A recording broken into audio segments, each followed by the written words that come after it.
ఆపదామపహర్తారం దాతారం సర్వసంపదాం లోకాభిరామం శ్రీరామం భూయో భూయో నమామ్యహం.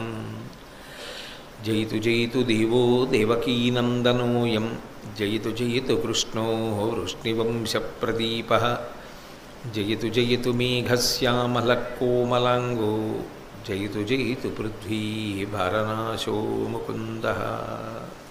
హరి ఓం. పరమేశ్వర స్వరూపైన సభకి నమస్కారం. పాండవులు ద్రౌపదీదేవి వివాహం చేసుకుని ద్రుపదపురంలో 1 సంవత్సరం పాటు ద్రుపద మహారాజు గారి యొక్క అంతఃపురంలో పరమ సంతోషంగా ఉన్నారు అనేటటువంటి వార్త చారుల వలన విన్నటువంటి దుర్యోధనుడు పాండవుల యొక్క అభ్యున్నతి పట్ల అమర్షమును పెంచుకున్నవాడై వాళ్ళని ఎలా పాడు చెయ్యాలి అన్న విషయం మీద సమాలోచనలు చేయడం ప్రారంభం చేశాడు. దానికోసం కర్ణుడు, శకుని మొదలైనటువంటి వాళ్ళని పిలిచి ఆలోచన చేయడం మొదలుపెట్టాడు. అంటే ఆయన ఎప్పుడైనా ఏదైనా ఒక దుర్మార్గపు పని చెయ్యాలి అనుకున్నాడు అంటే ఆ విషయంలో ఆయన మొదట పిలిచేది ఎవరిని పిలుస్తూ ఉంటాడు అంటే శకునిని, కర్ణుణ్ణి, దుశ్శాసనుణ్ణి పిలుస్తూ ఉంటాడు. అంటే దుర్యోధనుడి యొక్క మనసు ఎరిగిన వారు దుర్యోధనుడు ఎలా ఆలోచన చేస్తాడో అలాగే ఆలోచన చేసి ఆయన మనప్రీతి కొరకు మాట్లాడేటటువంటి స్వభావమును అలవరుచుకున్నటువంటి వారు. అందుకని వీళ్ళని పిలుస్తూ ఉంటాడు. అందులో కర్ణుడు దుర్యోధనుడిని ఉద్దేశించి కొన్ని మాటలు చెప్పాడు. దుర్యోధన, నువ్వు ఏవో ప్రణాళికలు ఆలోచన చేస్తున్నావు. వాళ్ళని పాడు చెయ్యాలి అంటే ఏదో పాండవులకు ద్రుపద మహారాజుకి మధ్య అభిప్రాయ భేదాలు కల్పించాలని, లేదా 5గురికి ఒక్కతే భార్య కనుక ఆమె కారణంగా వాళ్ళ 5గురు ఒకరితో ఒకరు కలహించుకునేటట్లుగా చెయ్యాలని, లేదా ఆమెకు వారిలో కొంతమంది పట్ల కానీ అందరి పట్ల కానీ అమర్షము ఏర్పడేటట్టుగా కుట్ర చెయ్యడం కానీ చెయ్యాలి అని ఆలోచన చేస్తున్నావు. కానీ ఇవన్నీ సాధ్యపడేటటువంటి విషయాలు కావు. ఎందుకు కావంటావా? ఆర్యవృత్తుండు, రాజాన్వయ సమ్మతుండు, అభిమత సంబంధుడైనవాడు, గుణవంతులగుచున్న కొడుకులు కలవాడు, పాంచాలుడేల పాండుసుతుల వినయ సంపన్నుల విడిచువాడగు, మరి పాండునందను లేక పత్నియందకర మనురక్తులుగావున తమలోన ఏల బీధిల్లుడు, ఎన్నడయ్యూ ఒక్క సతికి పతులు పెక్కండ్రురగుటిది సతుల కోర్కిగాన అతివ కృష్ణ సుందరాంగి వారి ఎందేల అపరక్తయగు మనోముదంబు తగులుగాక. నువ్వు వాళ్ళ మధ్య అభిప్రాయ భేదాన్ని కల్పించాలి అని అనుకుంటున్నావు, కానీ నువ్వు అనుకున్నట్లుగా జరగదు దుర్యోధన. సాధారణంగా మీరు ఒక్కటి గమనించాలి, కర్ణుడు దుర్యోధనుడితో విభేదించాడు. ఒకవేళ విభేదించాడు అనుకోండి, ఆయన మనసులో ఏదో ఉంటుంది, దానికోసమే విభేదిస్తూ ఉంటాడు. కర్ణుడి మనసులో ఉండేటటువంటి ప్రధానమైన కోరిక ఏ కారణము చేత కూడా కౌరవులకు పాండవులకు మైత్రి పొసగడానికి వీల్లేదు. యుద్ధము జరగాలనేటటువంటిది ఎప్పుడు ప్రబలమైన కోరిక. ఎందుకంటే యుద్ధం జరిగితే తను అర్జునుడితో యుద్ధం చేయడానికి అవకాశం వస్తుంది. వచ్చిందిగా ఇంతకుముందు ద్రౌపదీదేవి స్వయంవరం సమయంలో వచ్చిందిగా. కానీ ఆయన ఏమంటాడంటే, అప్పుడు నేను అర్జునుడిని తెలుసుకోలేకపోయానుగా, అర్జునుడిని తెలిసి ఉంటే నేను చేసే యుద్ధం ఇంకొకలా ఉండేది, కాబట్టి తెలియలేదు కాబట్టి నేను యుద్ధం ఇంకొకలా చేశాను, కాబట్టి ఇప్పుడు నాకు ఇంకొక అవకాశం కావాలి. అర్జునుడితో యుద్ధానికి అవకాశాన్ని కల్పించుకోవడం కోసం దుర్యోధనుణ్ణి వాడుకుంటూ ఉంటాడు. కర్ణుడు సామాన్యుడేం కాడు. దుర్యోధనుణ్ణి పావుగా వాడుకుని ఎన్ని మాటలు వీలైతే అన్ని మాటలు పాండవుల మీద కాలు దువ్వి అర్జునుణ్ణి ఓడించినటువంటి వాడు కర్ణుడు అన్న కీర్తి పొందాలన్నది ఆయన ఉద్దేశ్యం. అందుకే దుర్యోధనుడు చెప్పినటువంటి పన్నాగాన్ని కర్ణుడు అంగీకరించలేదు. ఆర్యవృత్తుండు, రాజాన్వయ సమ్మతుండు, అభిమత సంబంధుండైనవాడు, గుణవంతులగుచున్న కొడుకులు కలవాడు, పాంచాలుడు ఏల అప్పాండు సుతుల వినయ సంపున్నల విడుచువాడగు. ద్రుపదుడు తెలివి తక్కువ వాడు కాదు కదా దుర్యోధన. మంచి వినయ సంపన్నులైనటువంటి కొడుకులు కలిగినవాడు,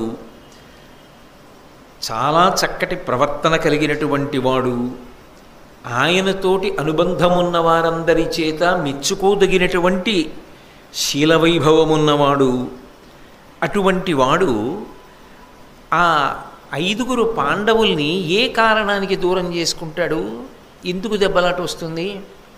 ఏదో లేకి మనస్తత్వం ఉన్నవాడైతే ఏ చిన్న కారణానికో చటుక్కుని యుద్ధానికి వెళ్ళిపోతాడు, లేకపోతే వాళ్ళని విడిచిపెట్టేస్తాడు, వాళ్ళతో దెబ్బలాడతాడు అనుకోవచ్చు. అంత సంస్కార రాహిత్యం ఉన్నవాడు ద్రుపదుడు కాడు కదా. అయినప్పుడు ద్రుపదుడు అసలు పాండవుల్ని విడిచిపెట్టేయడం అన్న సమస్య ఎందుకు ఏర్పడుతుంది? పైగా అల్లుళ్ళని ఏ కారణానికి వదిలిపెడతాడు? ఇక పాండవులి 5 మధ్య భార్యా సంబంధమైనటువంటి విభేదాన్ని కల్పించాలని నువ్వు అనుకుంటున్నావు. అది ఎప్పుడు పొసగుతుంది? భార్యకి భర్త మీద అసంతృప్తి ఉంటే. అసలు ద్రౌపదీదేవి గొప్ప సౌశీల్యవతి, మహాపతివ్రత. ఆమెకి ఎందుకు అలా అమర్షము భర్తల మీద ఏర్పడుతుంది? పైగా 5 భర్తలతో ఉండడం ద్రౌపదికి ఇష్టం. ఎందుకని అంటుంటాడంటే ఆ మాట, ద్రౌపదీదేవిని వెనకేసుకురావడం కానీ ద్రౌపదీదేవిని పొగడడం కానీ కర్ణుడికి అంత ఇష్టమైన విషయం కాదు. ఎందుకు ఇష్టం కాదు అంటే, ద్రుపదుడు యజ్ఞం చేసినప్పుడు అర్జునునికి ఇల్లాలయ్యేటటువంటి పిల్ల యజ్ఞకుండం నుంచి ఆవిర్భవించాలి, ఆమె అయోనిజగానే వచ్చి అర్జునుడికి ఇల్లాలు కావాలి అని సంకల్పం చేసి యజ్ఞం చేశాడు. ఆమె యజ్ఞకుండం నుంచి ఆవిర్భవించింది. అర్జునుడు లక్క ఇంట్లో తగలబడిపోయాడు అనుకున్నారు, కానీ ఆ అర్జునుడు క్షేమంగా ఉన్నాడు. ద్రౌపదీదేవికి భర్త అయ్యాడు. ఆ ద్రౌపదీదేవిని స్వయంవరంలో తాను భార్యగా చేసుకోవాలని మత్స్యయంత్రం కొట్టడం కోసం ధనస్సుని ఎక్కుపెట్టే ప్రయత్నంలో ఒక వెంట్రుకంతా కూడా అసలు ఆ వింటినారిని ఎక్కించలేక విఫలమైనవాడు కర్ణుడు. అర్జునుడి పట్ల ఉన్నటువంటి అసూయకి కారణాల్లో ఒకటి, తాను స్వయంవరంలో విజయం సాధించలేకపోయాడు, అర్జునుడు విజయం సాధించాడు. ద్రౌపదీదేవి అర్జునుడిని ప్రధానంగా చేసుకుని ఇల్లాలు. ఎందుకంటే మరి మత్స్యయంత్రం కొట్టినవాడు ఆయన. కానీ ఆమె మాత్రం ఎప్పుడూ అర్జునుడి పట్ల అలా ఎక్కువ ప్రీతి, మిగిలిన వారి పట్ల తక్కువ ప్రీతి అలా ప్రవర్తించింది అని భారతంలో అంత తేలికగా చెప్పడం కుదరదు. ఎక్కడో తరువాతి కాలంలో ధార్మికమైన ఓ నిర్ణయం ఏ స్వర్గారోహణ పర్వం లాంటి చోటో ఎక్కడో ఓ చోట కనపడితే కనపడచ్చు. అటువంటి ద్రౌపదీదేవి భర్తల పట్ల అమర్షభావన ఎందుకు పొందుతుంది? అసలు ఎలా దెబ్బలాట పెడదాం అనుకుంటున్నావు? కాబట్టి నువ్వు అనుకుంటున్నావు, కానీ దెబ్బలాట పెట్టడం అనేటటువంటిది ఎటువంటిది అంటే, దెబ్బలాడే స్వభావం ఉంటే దెబ్బలాట పెట్టడం తేలిక. ముందు ఆ గుల్లతనం యువతల వారికి ఉండాలి. ఆ మనస్సుకి గుల్లతనం ఉందనుకోండి. ఇప్పుడు చెదపురుగు ఉంది, చెదపురుగు ఇనప ఊచలోకి వెళ్ళగలదా? ఇనప ఊచని గుల్లబారేటట్టు చేయగలదా? చెయ్యదు. ఎందుకంటే ఇనుము చెదపురుగు తనలోకి రావడాన్ని అంగీకరించదు. ఇనప ముక్క ఎలా ఉంటుందో టేకుకర్ర అలా ఉంటుంది. కానీ టేకుకర్ర ఏం చేస్తుందంటే చెదపురుగుకు అవకాశం ఇస్తుంది. ఇక గుమ్మంలాగే ఉంటుంది, లోపల గుల్లబారిపోతుంది. లోపలికి రానిచ్చారనుకోండి, దెబ్బలాట పెట్టే స్వభావం ఉన్నవాడు మీ జీవితంలో జోక్యం చేసుకోవడానికి అనుమతించగలిగినటువంటి బలహీనత మీకుంటే వాడు దెబ్బలాట పెట్టగలడు. అలా అనుమతించగలిగిన బలహీనత మీకు లేకపోతే, మీరు పరిణతితో ఎంత దూరంలో ఉంచాలో అంత దూరంలో ఉంచగలిగితే వాడు మీకు ఎలా దెబ్బలాట పెడతాడు? ఏదా సాన్నిహిత్యం ఏది? అసలు ఆయన గురించి మీరు పట్టించుకోరు. ఆయన స్వభావాన్ని దృష్టిలో పెట్టుకుని ఎంత దూరంలో ఉంచాలో అంత దూరంలోనూ ఉంచేస్తారు. ద్రౌపదీదేవి అంత తేలికగా భర్తల పట్ల అమర్షమును పెంచుకునేది కాదు అని ఊరుకుంటే ఒకెత్తు. 5 భర్తలతో కలిసి ఉండడం ఆవిడికి కూడా చాలా ఇష్టం. కొంచెం ఆ మాట అదోలా లేదు. అంతకన్నా నాకు ఆ పద్యంలో ఉన్నటువంటి ఒక పాదం గురించి, కర్ణుడి అభిప్రాయం గురించి అసలు వ్యాఖ్యానం చేయడం కూడా నాకు ఇష్టం లేదు. అందుకని నేను అది చదివి వదిలిపెట్టేస్తానంతే. ఎన్నడయ్యో ఒక్క సతికి పతులు పెక్కండ్రు రగుటిది సతుల కోర్కిగాన. అది కర్ణుడి అభిప్రాయం.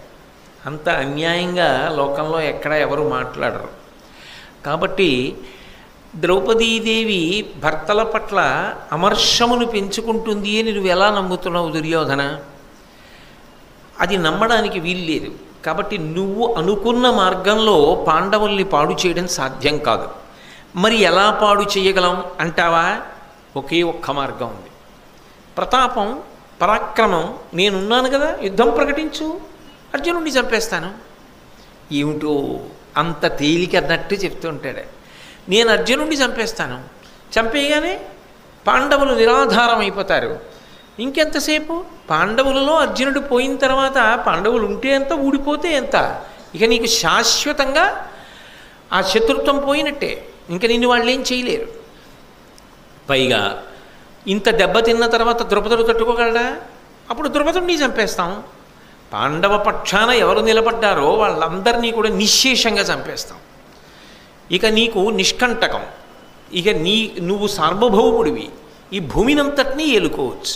పైగా నీకు ఒకటి చెప్పనా, అసలు మనకి కుట్రలు కుతంత్రాలు ఎందుకు? అదో విచిత్రమైన మాట. అసలు వాళ్ళు కూర్చునేదే ఎందుకు, వాళ్ళు మాట్లాడుకునేదే ఎందుకు? పైగా మనం అసలు కుట్రలు కుతంత్రాలు అధర్మం అన్న మాటలు మనకెందుకు? మనకి దానితో సంబంధమే ఉంది. దేవేంద్రుడు 3 లోకాల్ని గెలిచి పరిపాలించాడు అంటే పరాక్రమంతో కదా, వజ్రాయుధాన్ని ఉపయోగించి కదా. భరతుడు భూమండలాన్ని అంతటినీ పరిపాలించాడు అంటే కేవలము పరాక్రమమును ఆధారం చేసుకుని కదా. పరాక్రమము సాధనము. రాజులు పరాక్రమం ద్వారా ఏదైనా సాధించాలి. ఆ పరాక్రమానికి మనకేం లోటు? ఇంత పరాక్రమం మనకుండగా పాండవులు మనకి శత్రువులు. కాబట్టి యుద్ధం ప్రకటన చేసేయి, మనం వెళ్ళి చంపేద్దాం. చంపేస్తే రాజ్యం నిష్కంటకమైపోతుంది. ఈ అఖండ భూమండలానికి సార్వభౌముడవై హాయిగా పరిపాలన చేయి అంటే దుర్యోధనుడు అన్నాడు కొద్దిగా ఆలోచించి, గాట్పుచూలి పిరుదు కావంగా అర్జును నోర్వ నమరులైన నోపరాజి అతడు నిహతుడగును అశ్రమంబున పార్థునొక్కరుండ కర్ణుడు ఒర్వనోపు. కర్ణుడా, యుద్ధం చేద్దాం యుద్ధం చేద్దాం యుద్ధం చేద్దాం అంటున్నావు, కానీ ఆ యుద్ధము వలన మనకి అంత తేలికగా ఫలితం అనగూడుతుంది అని నేను అనుకోవట్లేదు. ఎందుకు అనుకోవట్లేదంటే, గాట్పు చూలి పిరుదు కావంగా, గాట్పు అంటే గాలి, గాలి చూలి అంటే గాలి యొక్క కొడుకు వాయుపుత్రుడైనటువంటి భీముడు వెనకాతల నిలబడి ఉండగా అర్జునుడికి అసలు అర్జును నోర్వ నమరులైన నోపరాజి, ఇదే కర్ణుడికి ఇష్టం ఉండదు.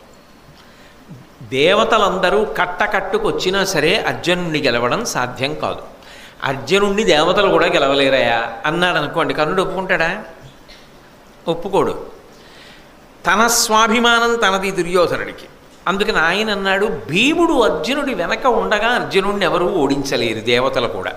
అంటే ఇప్పుడు భీముడిని ఎవరు చంపాలి? ఆయన ఉద్దేశంలో ఈయనే చంపేయాలి.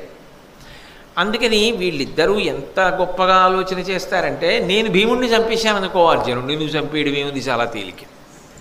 కాబట్టి అతడు నిహతుడగుడు ఆ భీముణ్ణి చంపేస్తే అశ్రమంబున పార్థునొక్కరుండ కర్ణుడోర్వనోపు. అర్జునుణ్ణి పడగొట్టేయడం అప్పుడు కర్ణుడికి పెద్ద లెక్కల విషయం కాదు, పడగొట్టేసేయచ్చు.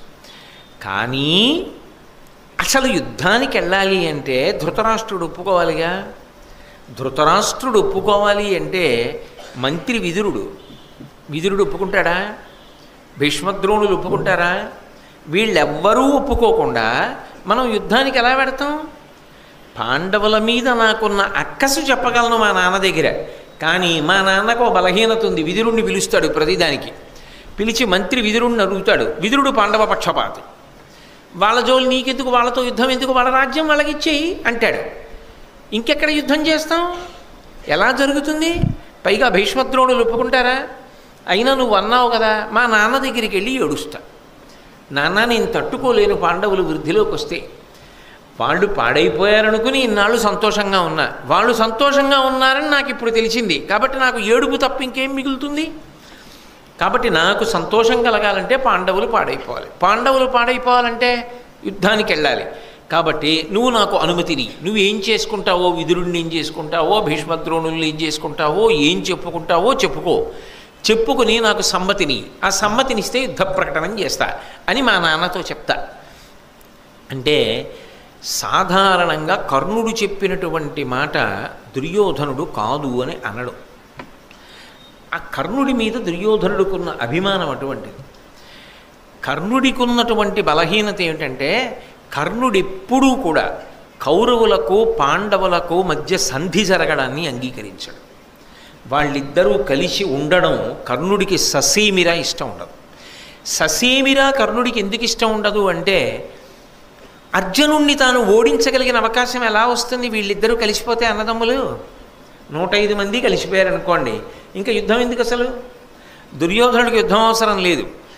దుర్యోధనుడికి యుద్ధం అవసరం లేనప్పుడు తన అవసరం లేదు. అప్పుడు తన అర్జునుడి మీద యుద్ధం చెయ్యలేడు. తను ఇప్పటిదాకా ఒక్కసారి కూడా అర్జునుడిని గెలవలేదు. అర్జునుణ్ణి గెలవాలని ఆయన కోరిక. అర్జునుణ్ణి గెలవాలంటే యుద్ధం రావాలి. యుద్ధం రావాలంటే కౌరవులకు పాండవులకు మధ్య సంధి పొసగకూడదు. అసలు వాళ్ళిద్దరి మధ్య ప్రేమాభిమానాలు ఏర్పడకూడదు. అందుకే కర్ణుడు ఎప్పుడు మాట్లాడినా ఆంతరమునందు ఈ అభిప్రాయం ఉంటుంది. అయితే మీరు ఒకటి ఆలోచించండి, దానివల్ల కర్ణుడు చెడ్డవాడా, కర్ణుడు మంచివాడా అంటే కర్ణుడు చెడ్డవాడు, కర్ణుడు మంచివాడు కూడా. ఎందుకని అంటే అటువంటి అభిప్రాయంతో ఉండడం, అన్నదమ్ముల మధ్య భేదాభిప్రాయాలు ఏర్పాటు చేయడం, ఎప్పటికీ అన్నదమ్ములు కలిసి ఉండకుండా చూడడం, అన్నదమ్ముల మధ్య యుద్ధం జరిగితే నాకు అర్జునుడితో యుద్ధం చేసే అవకాశం వస్తే నేను అర్జునుడిని ఓడిస్తే నేను జగదేక వీరుణ్ణి కీర్తి సంపాదిస్తాననేటటువంటి పేరాశ మనసులో పెట్టుకోవడం ఖచ్చితంగా నింద్యం. కానీ కర్ణుడికి ఆ ఆలోచన లేకపోతే, అలా కౌరవుల్ని పాండవుల్ని దూరం చేయకపోతే అసలు మహాభారత యుద్ధం ఎందుకు జరుగుతుంది? మహాభారత యుద్ధం జరగకపోతే అధర్మాత్ములందరూ ఎలా మడిసిపోతారు? అలా పడిపోకపోతే నరనారాయణుల యొక్క అవతార ప్రయోజనం ఎలా నడుస్తుంది? అందుకని కర్ణుడు లేని భారతం ఎలా ఉంది? అసలు కర్ణుడు లేని భారతం ఉండే అవకాశం లేదు. కర్ణుడు లేకపోతే అసలు భారతం నడవదు. అందుకే కర్ణుడంత ప్రధానుడయ్యాడు. కర్ణుడు ఒకవైపు వ్యతిరేక కోణం పోషిస్తున్నట్టుగా కనపడుతుంది. నిజానికి కర్ణుడు చేసినటువంటి పనులన్నీ దేనికి పనికొచ్చాయంటే నరనారాయణుల యొక్క అవతార ప్రయోజనం పూర్తవడానికి పనికొచ్చాయి. తాను చేద్దామనుకున్నది ఒకటి, తాను చేసింది వేరొకటి. యథార్థమునకు ఆయన అర్జునుడితో యుద్ధం చేద్దాం అనేటటువంటి కోర్కెని పొంది ఉండి దుర్యోధనుణ్ణి రెచ్చగొట్టడం ధర్మ సంస్థాపనకు మార్గమైంది.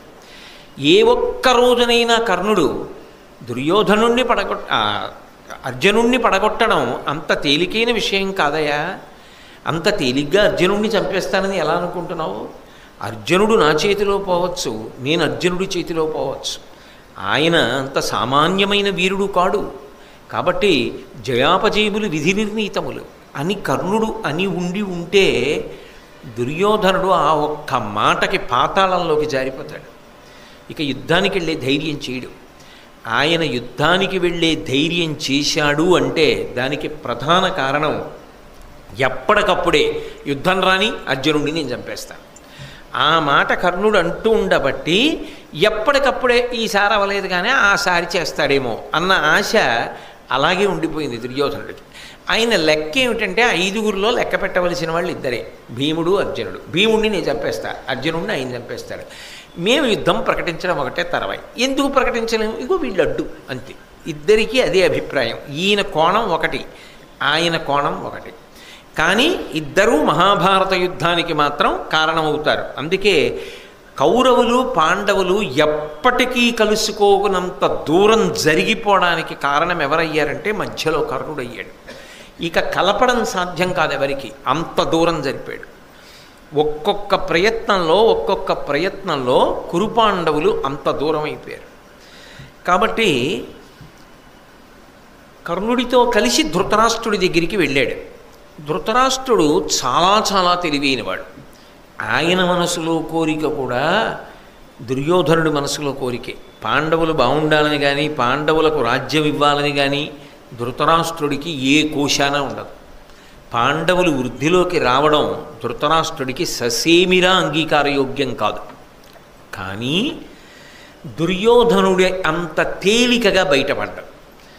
ఏదైనా చేసేటప్పుడు తన మర్యాద పోకుండా చూసుకుంటూ ఉంటాడు. పైకి ఎంతో మంచిగా ఉంటాడు, లోపల ఎంత దుష్ట భావననైనా దాచిపెట్టగలడు. అది ధృతరాష్ట్రుడి యొక్క శీలం.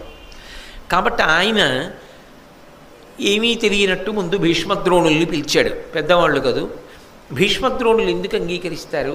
అంగీకరించరు. పాండవులు బాగుంటే నువ్వు సంతోషించాలి, పెద్ద తండ్రివి.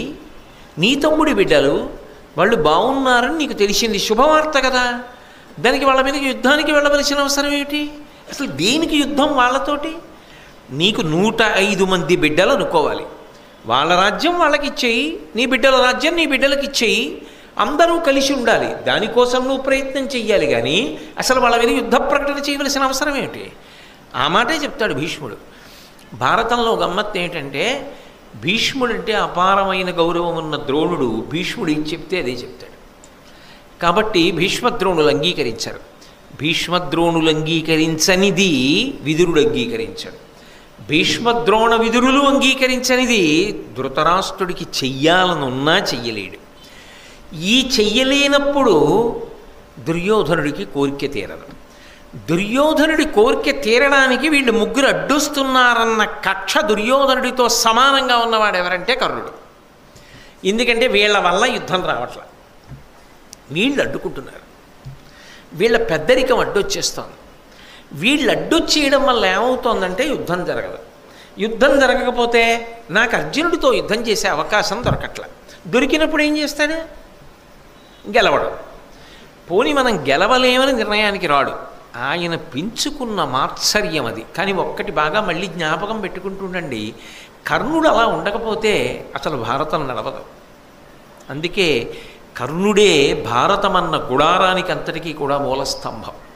వ్యతిరేక కోణంలో పనిచేస్తూ ఉంటాడు, కానీ అది నిజానికి నరనారాయణుల యొక్క అవతార ప్రయోజనానికి కారణమవుతూ ఉంటుంది. భీష్మద్రోణులు ఎప్పుడైతే అంగీకరించలేదో దుర్యోధనుడు మాట్లాడాలి, ధృతరాష్ట్రుడు మాట్లాడాలి, కానీ కర్ణుడు మాట్లాడాడు. అంటే ఒక్కొక్క చోట ఒక్కొక్కరు మాట్లాడారు అంటే అది మాట్లాడిన వాడికి ఉన్నటువంటి స్వేచ్ఛ కన్నా, స్వాతంత్ర్యం కన్నా ఆయన అలా ప్రవర్తించి మాట్లాడితే అంత స్వేచ్ఛ ఇచ్చిన వాడెవరు, అంత స్వాతంత్ర్యం ఇచ్చిన వాడెవరు అన్నది ప్రశ్న అవుతుంది కాదు. ఆయన దగ్గర ఉండగా, ఆయనతో మాట్లాడుతుండగా వాడెవరండి వచ్చి అలా మాట్లాడుతున్నాడు? అంత స్వాతంత్ర్యం ఎలా వచ్చింది అతనికి? అతనెవరు మధ్యలో జోక్యం చేసుకుని అలా మాట్లాడుతున్నాడు అంటారా? అనరా? ఓ పెద్ద ఆయన దగ్గరికి వెళ్ళి మీరు మాట్లాడుతున్నారు, అవతల పెద్దవారు ఏదో మాట్లాడుతున్నారు, మధ్యలో లేచి తగుదునమ్మా అని ఎవడో ఇష్టం వచ్చినట్లు మాట్లాడేస్తున్నాడు అనుకోండి, వెంటనే ఏమంటారు? అంత స్వాతంత్ర్యం ఎక్కడిది అన్న ప్రశ్న వస్తుందా రాదా? అది మంచి మాటలు జరిగినంత కాలం అలా ఉండదు, కానీ అది 10 మంది అంగీకరించడానికి సాధ్యం కాని విషయం అయితే అప్పుడు ఇటువంటి సమస్యలన్నీ ఉత్పన్నం అవుతాయి. అప్పుడు ఏం చేస్తారంటే ఆ ఒక్క మాటని బట్టి అవతలవాడు ఉన్నటువంటి స్థితిని లెక్క కడతారు. అబ్బో అంత జోక్యం చేసుకుని అంత లెక్క మాట్లాడుతున్నాడంటే ఇప్పుడు ఆయన దగ్గర ఈయన పరపతి అంత పెరిగిందనమాట, ఆయన అంత స్వాతంత్ర్యం ఇచ్చారన్నమాట ఈయనకి అంటారా? అనరా? భీష్మద్రోణులు మాట్లాడుతుంటే కర్ణుడు ఏమన్నాడంటే, ముదుసళులు తమకిమ్ముగా జనివికొండ్రుగాక పతులకు హితమకు కర్జమేల యొలసి చెప్పదురు, అహితు కలిపికొనుట ధర్మువని ఇది నయ విరుద్ధంబు కాదే. ఈ ముసలాళ్ళు వీళ్ళకిష్టమైందే మాట్లాడతారు, అంత మాట అనడమే. భీష్మద్రోణులు ఇద్దరినీ ఉద్దేశించి, ద్రోణుడు గురువుగారు, భీష్ముడు ఆ వంశాన్నంతటినీ నిలబెట్టిన మహాపురుషుడు, రాజ్యం అయింది నిజానికి. అటువంటి భీష్ముడి పట్ల ధృతరాష్ట్రుడే భయంగా ఉంటాడు. పైగా భీష్ముడంటే సామాన్యుడా, ఎంతటి మహానుభావుడు, కృష్ణుడంతటి వాడు అంత గౌరవించాడు. అంటే ఒకటి గౌరవించాలి అన్న మాట అవతల వారిని బట్టి ఉండదు, గౌరవించడం అన్నది యువతల వారి సంస్కారాన్ని బట్టి కూడా ఉంటుంది. గౌరవించవలసిన అవసరం అక్కర్లేనిది దేన్నైనా గౌరవించదు. కదా. అన్నీ గౌరవించాలనే ఎక్కడ ఉంటుందండి. అది ఒక్కొక్కసారి ఏమవుతుందంటే సంస్కారాన్ని బట్టి కూడా ఉంటుంది. ఎందుకనంటే అమాయకత్వం కానీ, తెలియనితనం కానీ, అజ్ఞానం కానీ, అహంకారం కానీ చాలా అధికంగా ఉన్నాయనుకోండి, అప్పుడు అవతల వారి గొప్పతనం తెలుసుకోవాలి అనేది కూడా మనం స్థాపించడం సాధ్యం కాదు. ఓ మనవడు ఉన్నాడు, వాడికి ఏం తెలియదు, ప్రాయం అమాయకత్వం. ఆ అమాయకత్వంలో ఉన్నవాడు తాతగారు ఎంత విద్వాంసుడైతే మాత్రం వాడు ఆ తాత పక్కన నిలబడి కాలెత్తి తాత కాలుని కాలు పెట్టి తంతు, తాత తాత తాత అని కాలు పెట్టి తంతు పిలుస్తాడు. తాత మనవాడు తంతున్నాడు తన్ని అని తెలుసు. తాత వాడి బుగ్గలు పట్టుకుని ఏం నాన్న అంటాడు. కోడలు చూసి తప్పు, తాతగారిని అలా తన్నకూడదు, తాతకి చేసి పెట్టు, తాతగారిని అలా తన్నచ్చా అంటుంది. అమాయకత్వం అజ్ఞానం ఎక్కువ ఉందనుకోండి, అప్పుడు కూడా ఎదుటివారిని గౌరవించాలి అన్నది తెలియదు. అహంకారం ఎక్కువ ఉందనుకోండి, అప్పుడు కూడా తెలియదు. అహంకారం ఉంటే ఎప్పుడు నేను గొప్పవాడిని అనుకుంటాడు, కానీ అవతలవాడి గొప్పతనాన్ని అసలు లెక్క కట్టగలిగినంత అవకాశం ఎలా ఉంటుంది? అప్పుడు అహంకారం కూడా అవతలవారి గౌరవాన్ని చెప్పనివ్వదు. కర్ణుడు అమాయకుడా? కర్ణుడు ఏమీ తెలియని తాత దగ్గర మనవళ్ళంటి వాడా? ఇందాక నేను చెప్పిన ఉపమానానికి సరిపోతాడా? సరిపోడు. అన్నీ తెలుసున్నవాడు. భీష్మద్రోణులు ఎవరో తెలుసున్నవాడు. అటువంటి భీష్మద్రోణులకు వినా అసలు పాండవులతో యుద్ధానికి కౌరవులు వెళ్ళొచ్చా వెళ్ళకూడదా అన్న విషయంలో స్వతంత్రంగా సలహా చెప్పగలిగిన అధికారం అక్కడ ఇంకెవరికి ఉందా? అంతఃపురంలో వాళ్ళకే కదా ఉంది. ఉన్నప్పుడు వాళ్ళు మరి సలహా చెప్పరా? చెప్తున్నప్పుడు ఈ ముసలాళ్ళు అని అనడమే. అలా అన్నాడు అంటే ఇప్పుడు కర్ణుడు ఏ స్థాయికి వెళ్ళాడని గుర్తు. అహంకారం బాగా పెరిగిపోయింది కర్ణుడిలో. దేని చేత పెరిగిపోయింది? దుర్యోధనుని యొక్క దుర్యోధనుడు తనని అన్ని వేళలా సమర్థిస్తాడు అనేటటువంటి ధైర్యం అలా తయారైంది. వీళ్ళ లెక్క నాకేంటి, దుర్యోధనుడు నన్ను సమర్థిస్తాడు. కాబట్టి భీష్మద్రోణులను ఎంత మాట అనగలిగాడంటే ముదుసలులు తమకిమ్ముగా చదివికొండ్రుగాక. ఈ ముసలాళ్ళు వాళ్ళకిష్టమైన మాటలే మాట్లాడతారు. వాళ్ళకి ఇంకొక విషయం అక్కర్లేదు. పతులకు హితమగు కర్జమేలా చెప్పారు, ఒలసి చెప్పదురు. వాళ్ళు పతులు అంటే రాజులకు ఇష్టమైన పని వాళ్ళు ఎందుకు చెప్తారు? వీళ్ళు చెప్పింది ఏమైనా బాగుందా అసలు? ఎందుకని అంటే అహితుల కలిపికొనుట ధర్మమని, ఇది నయ విరుద్ధంబు కాదే. పాండవులు కౌరవుల యొక్క హితం కోరేవాళ్ళ? ధర్మరాజు కానీ, భీముడు కానీ, అర్జునుడు కానీ, నకులుడు కానీ, సహదేవుడు కానీ దుర్యోధనుడి యొక్క మేలు కోరుకుంటారా? వాళ్ళు కోరుకుంటారో కోరుకోరో భీష్ముడికి తెలుసు. వాళ్ళు కోరేవాళ్ళో కోరని వాళ్ళో ద్రోణుడికి తెలుసు. కోరేవాళ్ళో కోరని వాళ్ళో విదురుడికి తెలుసు. కర్ణుడికి ఏం తెలుసు? వాళ్ళు ఎప్పటి నుంచి ఉన్నవాళ్ళు, వాళ్ళ అనుభవం ఏమిటి, వాళ్ళ ఆప్యాయతలు ఏమిటి, వాళ్ళ అనుబంధాలు ఏమిటి, ఇవేమీ అక్కర్లేకుండా కర్ణుడు మాట్లాడుతూ అంటాడు. అటువంటిది ఆ అహితులు వీళ్ళ యొక్క ప్రీతిని అభ్యున్నతిని కోరని పాండవులు కౌరవుల యొక్క ఉన్నతిని వాళ్ళు ఓర్చరు. అదే అక్కడ నిజంగా కౌరవుల ఉన్నతిని పాండవులు ఓర్చట్లేదా, పాండవుల ఉన్నతిని కౌరవులు ఓర్చట్లేదా అంటే మారుస్తున్నాడు.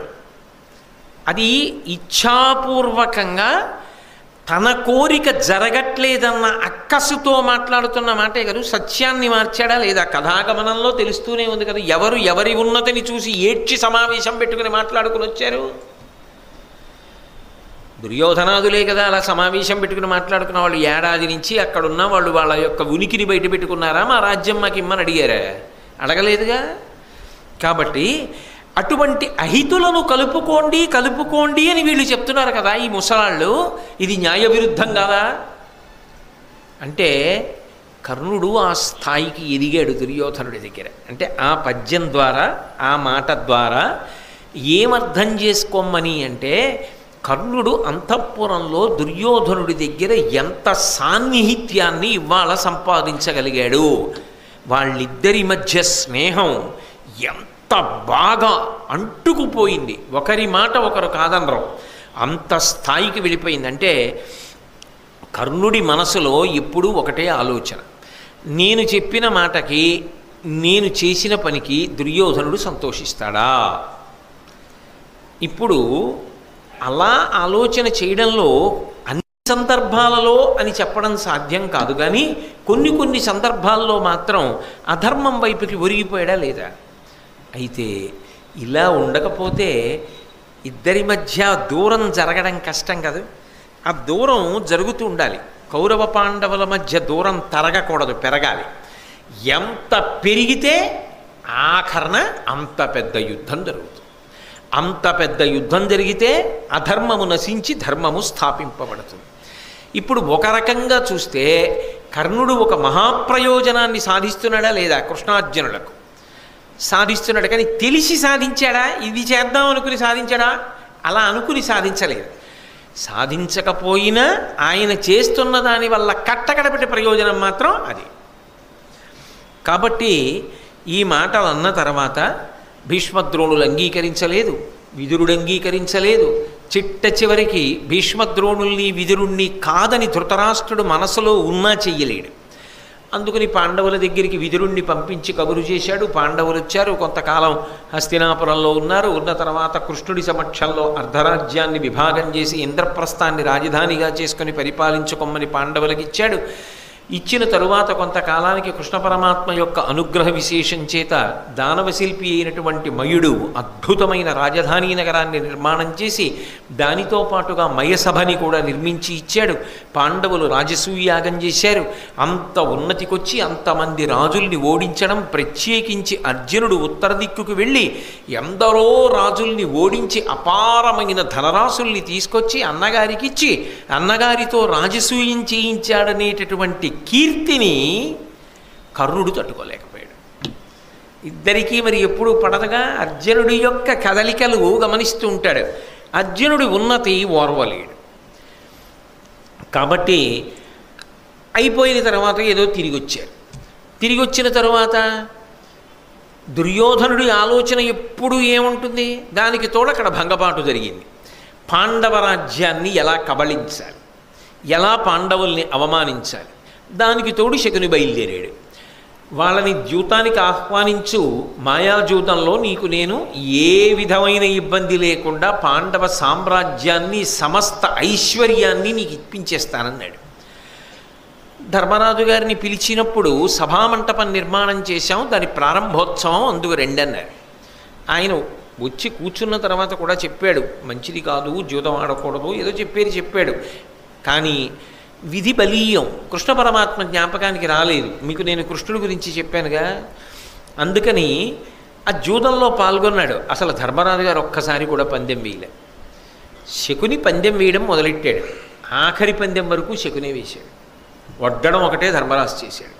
అంటే ఒక్కసారి కూడా ధర్మరాజు గెలిచింది లేదు, ధర్మరాజు గారి చేతికి పావులు వెళ్ళింది లేదు. అసలు ఆయన పాచికలు పట్టుకోవాలి. పట్టుకున్నదల్లా శకునే. ఆయన పందెం చెప్పా, ఈయన వెయ్య, ఈయన గెలవా, ఆయన ఓడిపోను, అంతే. అది చిట్ట చివరికి ఎక్కడి వరకు వెళ్ళిపోయిందంటే ఆ ఉన్మాదం ద్రౌపదీదేవిని వడ్డడం వరకు వెళ్ళిపోయింది. ఆ ద్రౌపదీదేవిని వడ్డడం, ద్రౌపదీదేవి దగ్గరికి ప్రాతికామిని పంపించడం, నన్నోడి తన్నోడెనా, తన్నోడి నన్నోడెనా అని ఆమె ప్రశ్న వెయ్యడం, సభలోకి వచ్చి ప్రాతికామి చెప్పడం, ఆవిడనే రమ్మను అని కబురు చేయడం, ఆవిడ్ని తీసుకురావడం, తీసుకొచ్చిన తరువాత సభలో ఉన్నటువంటి పరిస్థితిని చూసి ఉద్విగ్నురాలయ్యి ఆవిడ ధృతరాష్ట్రుడి పక్కన నిలబడడం, నిలబడిన తరువాత పరిస్థితి చాలా విషమమైనటువంటి స్థితిని సంతరించుకుంటోంది అని గమనించినటువంటి ఆమె, నేను ఇంతమంది ధర్మాత్ములు ఉన్నటువంటి సభలో ప్రశ్న వేశాను, ముందు నా ప్రశ్నకి జవాబు చెప్పించండి. ధర్మరాజు గారు నన్ను ఓడిపోయాక తను ఓడిపోయాడా, తను ఓడిపోయాక నన్ను ఓడిపోయాడా చెప్పండి. నేను కౌరవదాసినా? ఈ ప్రశ్నలకి ముందు జవాబు చెప్పండి అంది. ఈ ప్రశ్నలకి జవాబు ఎవరు చెప్పలేదు. భీష్మాచార్యుల వారు చెప్పలా, ద్రోణుడు చెప్పలా, ధర్మరాజు చెప్పలా, ఎవరూ చెప్పలా. కానీ దుర్యోధనుడి సోదరుడు వికర్ణుడు మాత్రం లేచాడు. ధైర్యంగా లేచి ఆయన చెప్పాడు, మహాపతివ్రత, ఆమె ప్రశ్న వేస్తోంది. ఆమె ధర్మరాజు గారికి ఒక్కతికే పత్ని కాదు, 5 పాండవులకు ఇల్లాలు. అయినప్పుడు ధర్మరాజు ఎలా ఒడ్డుతాడు ఆవిడ్ని? కాబట్టి ఇది అధర్మజ్యోతం, ఆమెని మీరు గెలుచుకున్నట్టు కాదు అన్నాడు. వికర్ణుడు ఒక్కడే సభలో ద్రౌపదీదేవిని సమర్థిస్తూ మాట్లాడినప్పుడు ఎవ్వరూ మాట్లాడలేదు. అది ఏమో వికర్ణుడు చెప్పిన తరువాత వికర్ణుణ్ణి ఖండన చేయకపోయినా, వికర్ణుణ్ణి నువ్వు నోరు మూసుకొని కూర్చో అనకుండా ఉన్నా ఇంకా వికర్ణుడు ఏం మాట్లాడినావు. తర్వాత విదురుడు ఇటు మాట్లాడతాడు. ఆ తర్వాత సభలో వాతావరణం ఎలా ఉండునో ఇది గమనించాడు కర్ణుడు. వికర్ణుడు తాను ఏ దుర్యోధనుడికి సోదరుడో ఆ దుర్యోధనుడినే వ్యతిరేకిస్తూ మాట్లాడడం కర్ణుడికి జీర్ణం అవ్వలేదు. అసలు నిజానికి వికర్ణుడిని వ్యతిరేకించవలసిన వాడు దుర్యోధనుడు. కానీ ఎవరు వ్యతిరేకించారు అంటే కర్ణుడు వ్యతిరేకించాడు.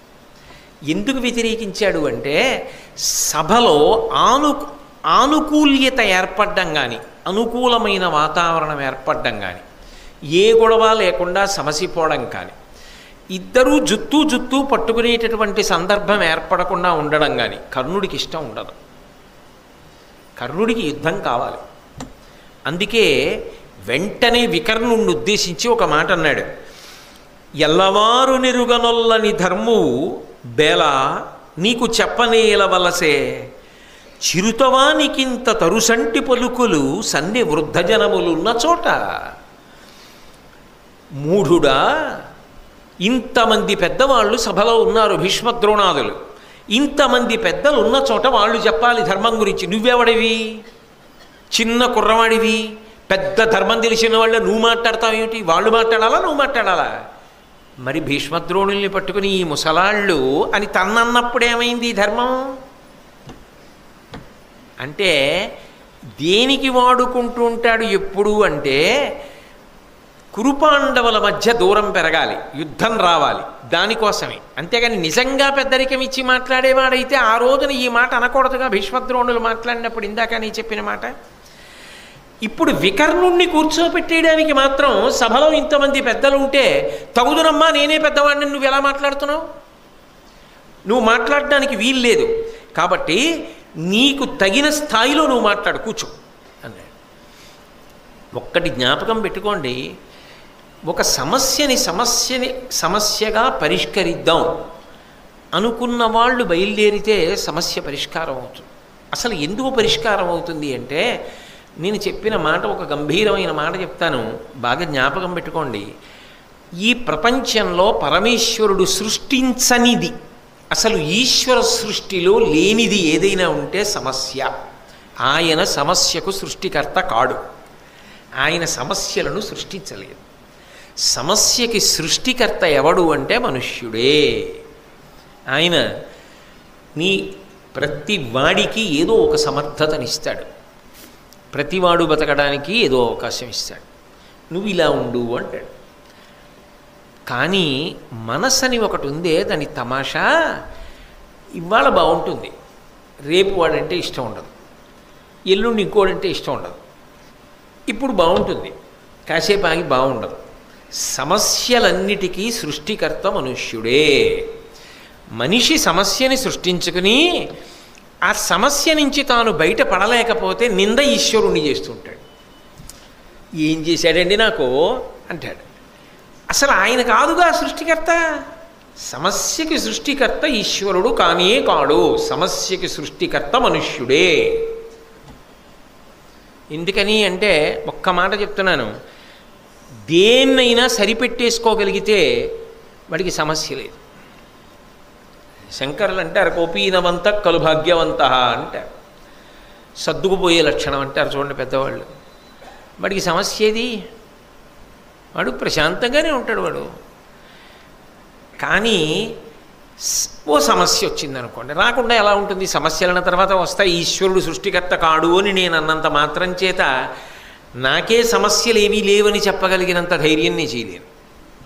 ఎందుకని అంటే నాకు ఓ మనసు ఉంది కదా, ఉన్నప్పుడు సమస్య లేకుండా ఎలా ఉంటుంది? ఏదో సమస్య వస్తూ ఉంటుంది. అయితే జ్ఞాపకానికి వచ్చినప్పుడు జాగ్రత్త పడుతూ ఉంటాం. దాని యందు స్థిరమైన ప్రజ్ఞ రావడం కోసం భారతం పట్టుకోవడం. నిజానికి వింటున్న వాళ్ళలో నన్ను దాటిపోయిన మహాత్ములు ఎంతోమంది ఉండొచ్చు. అసలు ఏ సమస్య మనసులో లేకుండా ప్రశాంతంగా ఉండగలిగిన వారు ఉండొచ్చు. వాళ్ళు ఏదో వింటున్నట్టుగా కూర్చుంటారు వాళ్ళ పెద్దరికంతో. అటువంటి అధికులు ఉంటారు సభల్లో. కానీ ఏదో చెప్తూ వేదిక మీదకి ఎక్కినందుకు ఏదో నేను గొప్పవాడిని అనుకోకూడదు. సభలో ఎంతమంది ఉన్నారో నాకన్నా ఉన్నతులు. నిజంగా చెప్పాలి అంటే మీ అందరి తర్వాత ఆఖరి పేరు ఎందుకైనా మంచిదని 4 గీతలు పెట్టిన తర్వాత నా పేరు రాస్తారు. మర్చిపోయామేమో ఇంకో 4 ఉండే ఉంటారు వీడికన్నా పెద్దలని. కాబట్టి సమస్య ఏర్పడినప్పుడు సమస్యని పరిష్కరించడానికి చిత్తశుద్ధితో ప్రయత్నించారనుకోండి, అది వేరు. పరిష్కరింపబడిందా పరిష్కరింపబడలేదా వేరు. కానీ సమస్యని పరిష్కరించడం కన్నా సమస్య పరిష్కారానికి ప్రయత్నిస్తున్నట్టుగా ఉండి సమస్యని పెంచడం మనసులో ఉందనుకోండి, అది పెద్ద ప్రమాదం. అది సమస్యని జటిలం చేస్తుంది. వాడక్కడ కూర్చున్నదేమిటి? సభలో సభ్యత్వం ఉన్నది అన్న మాటకు అర్థం ఏమిటి? కొంత మర్యాదతో మాట్లాడతాడు, సమస్యల పరిష్కారానికి కూర్చున్నాడు అని గుర్తు. కానీ వాడే సమస్యకి సృష్టికర్త అయితే, వాడే సమస్యని పెంచి పెద్ద చేసేవాడైతే ఎంత ప్రమాదం వైపుకెడుతుంది. ఇక్కడ వచ్చింది ఆ ఇబ్బంది.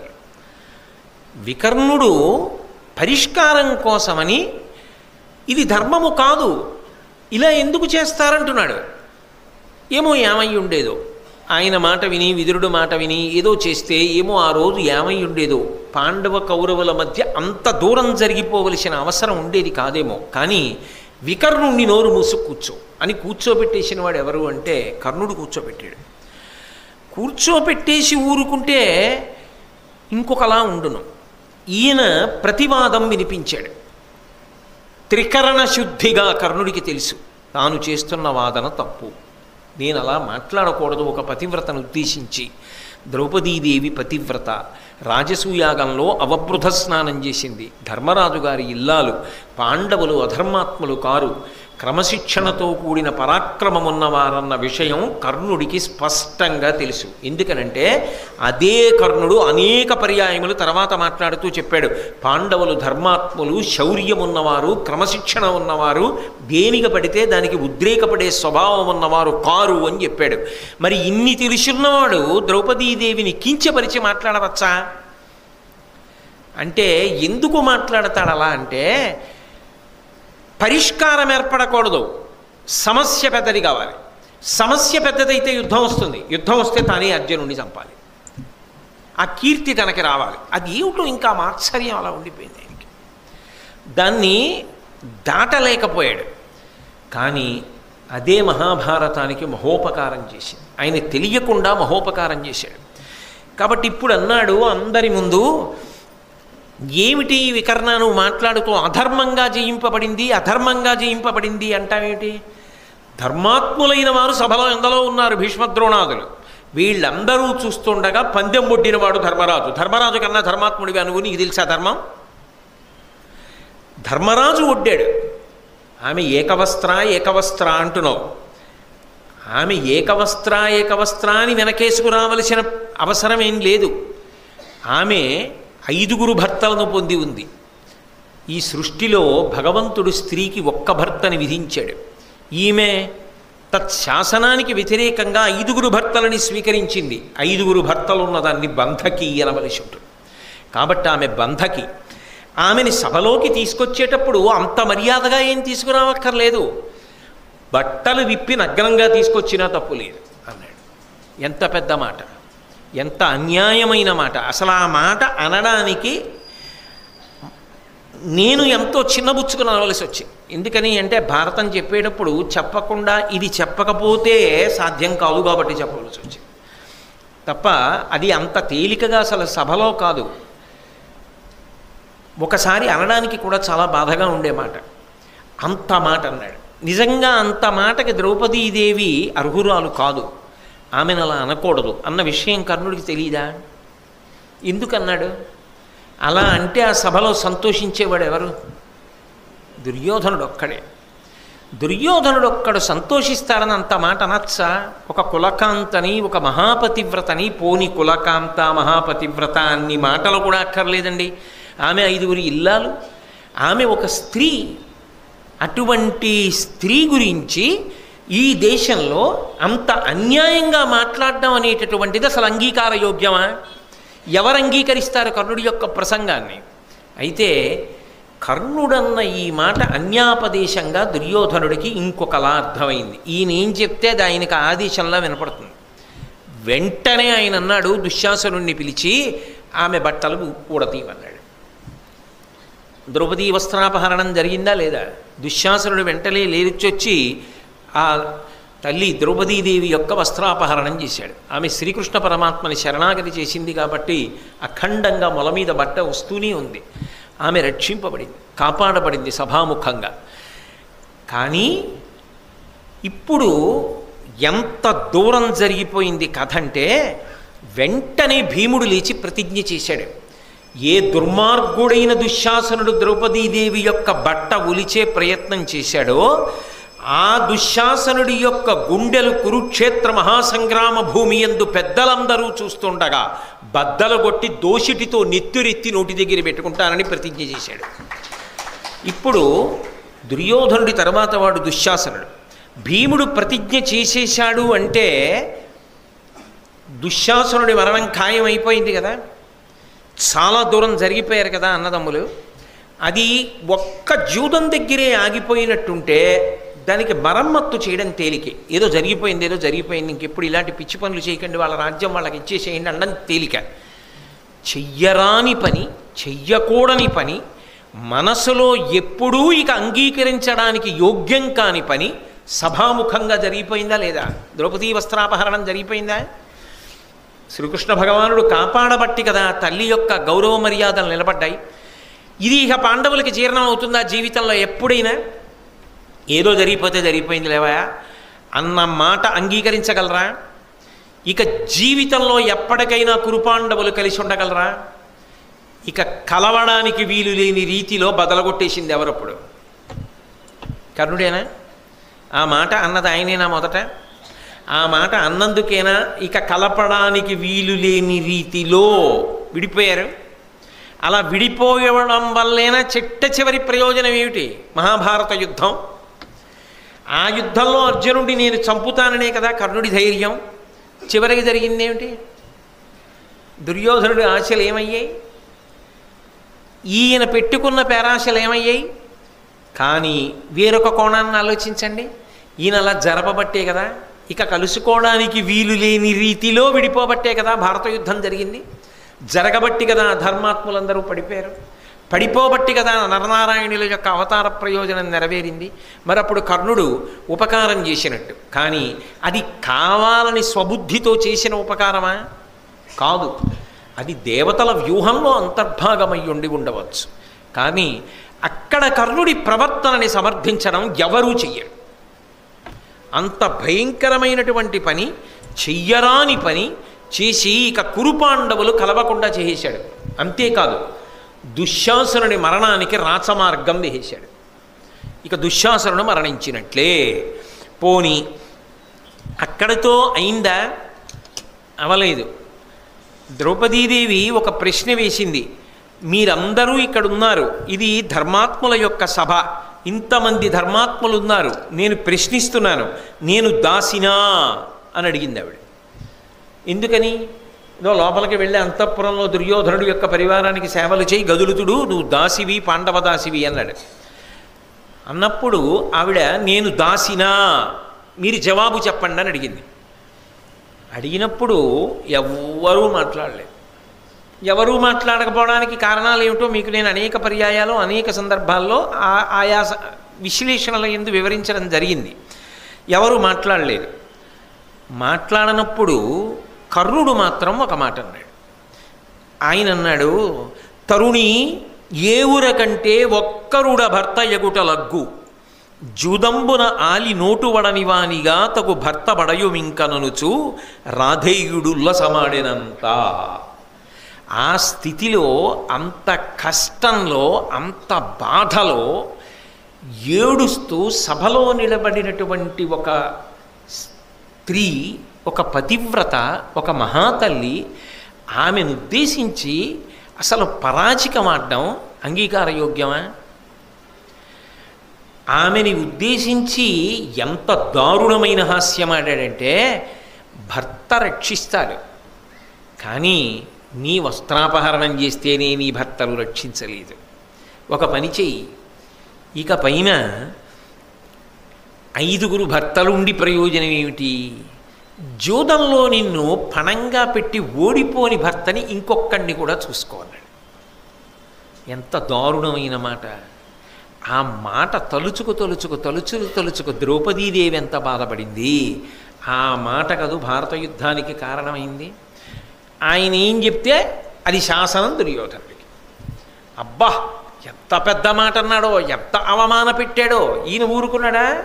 ఈయన తొడ మీద బట్ట పైకి తీసి ద్రౌపదీదేవిని పిలిచి తొడ చూపించి వచ్చి కూర్చోమన్నాడు.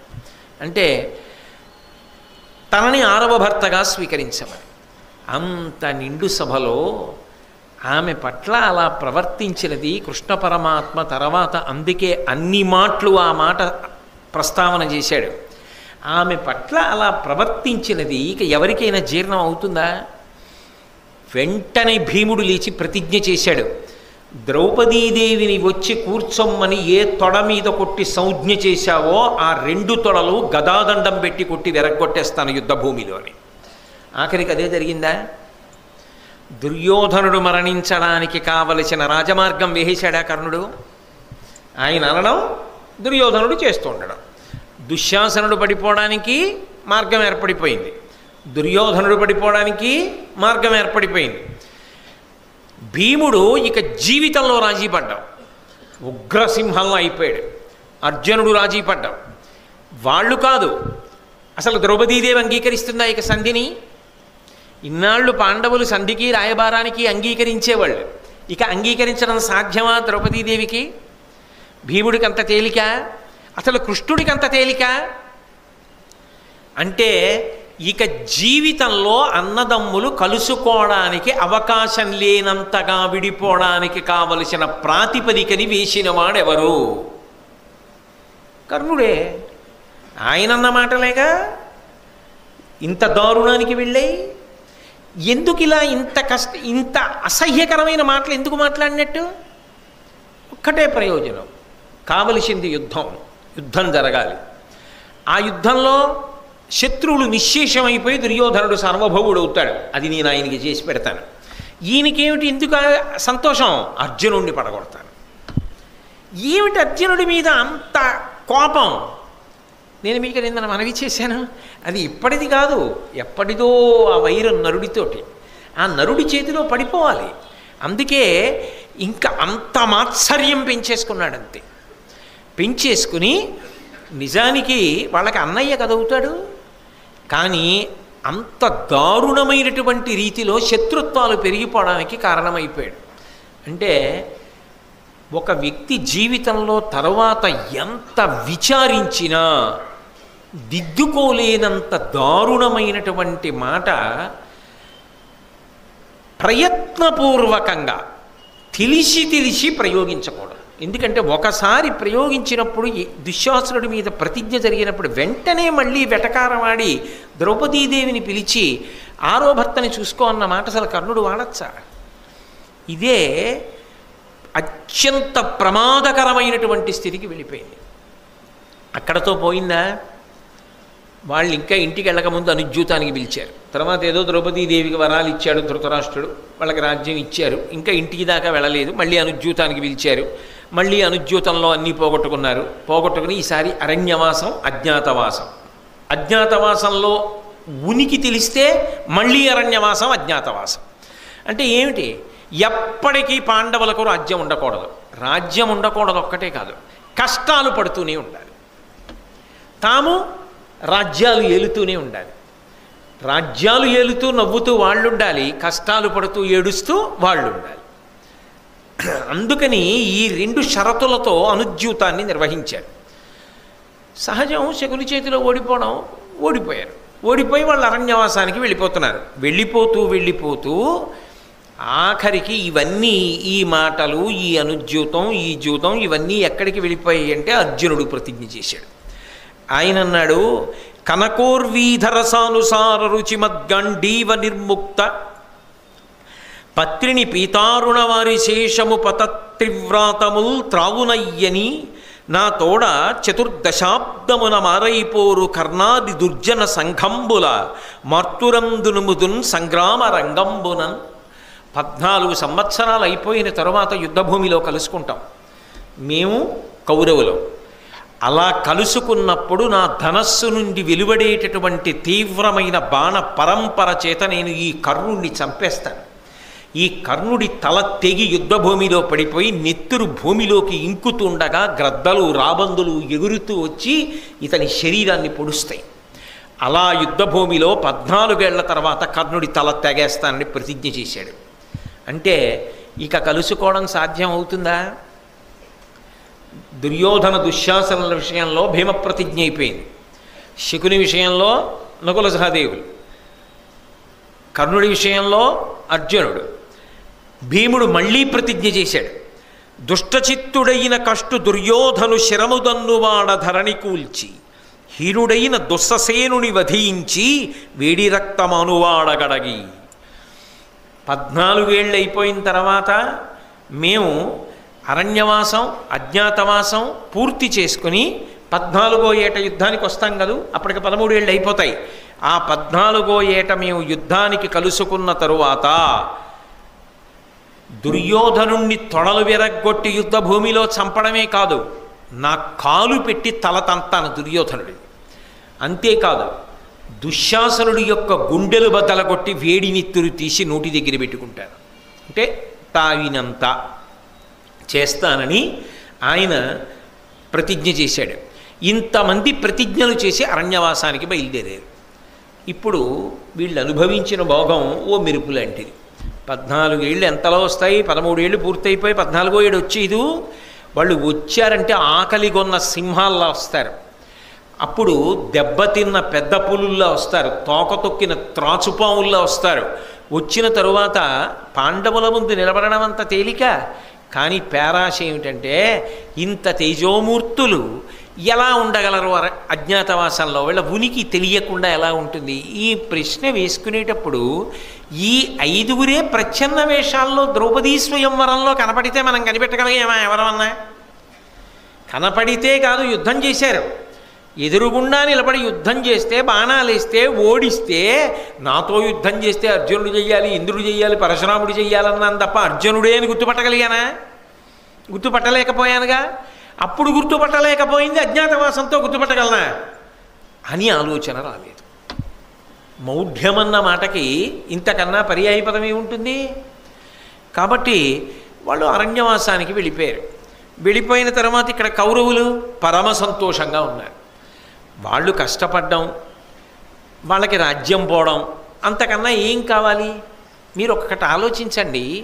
అసలు నిజానికి భారతం అయిపోయిందా లేదా? ఇక్కడతో అయిపోయింది. ఎందుకు అయిపోయింది అంటే 12 ఏళ్ళు కదా అరణ్యవాసం చేస్తారు. 12 ఏళ్ళు అరణ్యవాసం ఖచ్చితంగా చేస్తారు. ఎందుకంటే అక్కడ ధర్మరాజు గారు ఉన్నాడు. ఎంత ఇప్పుడు మనిషికి ఉండే లక్షణం ఏమిటంటేనండి, బాధపడే కొద్దీ మనం ఎందుకు కట్టుబడాలేవా ఆ మాటకి అన్న కోపం ఎక్కువ అవుతుంది. ఎన్ని బాధలు పడినా సహనాన్ని కోల్పోనివాడు యుధిష్ఠరుడు. ఎందుకంటే ధర్మాన్ని పాటిస్తాడు. అందుకు ఒకడు యుధిష్ఠరుడు అయ్యాడు. ధర్మాన్ని ఆచరించడంలో వచ్చే ఉరిపిడిలో ఎన్ని కష్టాలైనా తట్టుకుంటాడు. ఆయన మాట కాదనరు భీమార్జునుల కుల సహదేవులు. కాబట్టి 12 ఏళ్ళు యుద్ధం రాదు, ఖాయం కదా. ఇంకా తర్వాత ఓ ఏడాది అసలు రాదు. ఎందుకంటే వాళ్ళు అజ్ఞాతవాసంలో ఉంటారు. అజ్ఞాతవాసం అంటే ఓ మారువేషాలు వేసి తిరుగుతారు. కానీ కనీసం ఇప్పుడు కోదండం కదా ఎక్కడన్నా ఉంటుందేమో దగ్గరలో. అప్పుడు అసలు దగ్గరలో ఉండే అవకాశం ఉంటుంది. గుర్తుపట్టేరు. గదట్టుకు భీముడు తిరిగితే గుర్తుపట్టరు, గాంధీవం మట్టుకు అర్జునుడు తిరిగితే గుర్తుపట్టరు. అందున ఎక్కడో పెట్టేవో మారువేషాల్లో ఉంటారు. ఎవరు గుర్తుపడతారు? యుద్ధం ఎందుకు వస్తుంది? యుద్ధానికి వస్తారా అజ్ఞాతవాసంలో? రారు. కాబట్టి 13 సంవత్సరములు యుద్ధం వచ్చే అవకాశం లేదు. వాళ్ళ నమ్మకం ఏంటి? ఖచ్చితంగా 13వ ఏట చూద్దాం. 12 పూర్తవగానే వీళ్ళు వేషాలు మార్చుకుంటుంటారు కదా, ఎక్కడికో పెడతారు కదా, అప్పుడు మనం పట్టుకోలేము. అధికారం అంతా మన చేతిలో ఉంది. వాళ్ళు ఎక్కడున్నా పట్టేస్తాం. 5గురే కాదు, ద్రౌపదీదేవి కూడా ఉంది. కాబట్టి తేలిక.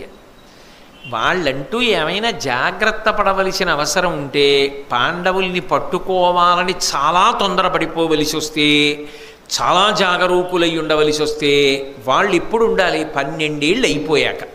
ఈ లోపల ఎక్కడున్నారు అంటే అడవిలో ఉంటారు.